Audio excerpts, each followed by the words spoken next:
I believe type 2 diabetes happens because our bodies is actually protecting themselves from us. Every living organism on this planet, including humans, have one mission, one main mission. And that one main mission is survival. The second important thing for life on this planet is to procreate. But there is no procreation without survival. Why do I think type 2 diabetes is a result of the body defending itself against what we do to it? 3 macronutrients. We have protein, we have fats, and we have carbs. Of the 3 macronutrients, meaning the 3 nutrients that we consume each and every day, our body only reacts to one of them in a hyper type of way, and that's carbohydrates. But specifically, highly processed carbohydrates. You know, the one which basically is a staple of the American standard diet, the Western standard diet. You know, everything is highly processed, and the main ingredient in it is sugar in all its different forms. It is the only nutrient, carbs, that when we consume it, our body does everything possible to get it out of our bloodstream, whereby making some people believe carbohydrates is our body's preferred energy source. Don't misinterpret trying to get rid of it as its preferred energy source.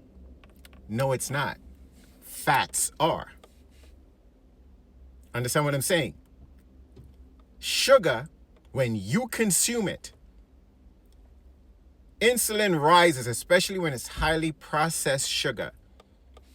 Shoots your glucose up when you consume it. Shoots your glucose up.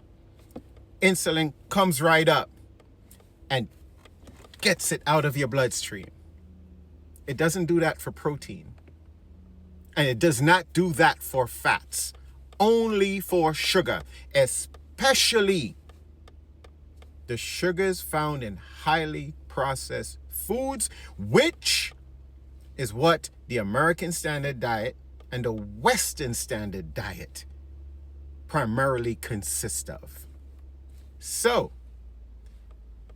I believe that to protect itself from us, because every single day, every week, every month, every year, we consume more and more of the American Standard Diet, because we do that, because it takes more and more insulin to protect us. Because, as a side note, if we were to consume 50 grams of sugar or a little more than that, if we didn't have insulin to come and bring that and pull it out, bring it down and pull it out of our bloodstream, you know you'd pass out.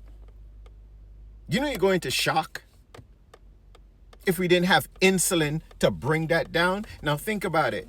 The average soda has about 40 grams of sugar in it. The average smoothie that people, oh no, I drink a smoothie every day because it's really good for me, between 65 and 85 total grams of sugar. If your body was not protecting itself by making sure insulin comes and pulls that sugar out of your bloodstream, you would pass out. You would drink it, pass out. Every day, every week, every year that we do that, we consume the amount of sugar that we do, it takes more and more insulin for our body to protect itself. It has to produce more and more and more insulin.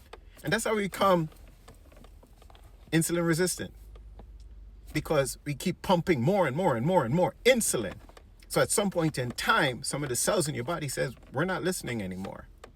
Because insulin, you're really good at your job. But if we follow what you say, we're going to burst.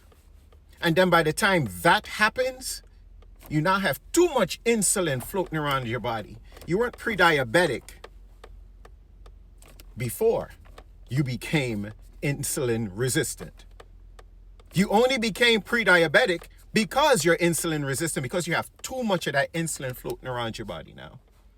You only became type 2 diabetic because insulin couldn't control that sugar no more. And it's too much of that insulin floating around your body. So the human body becomes type 2 diabetic because it's protecting itself against us. Isn't that amazing?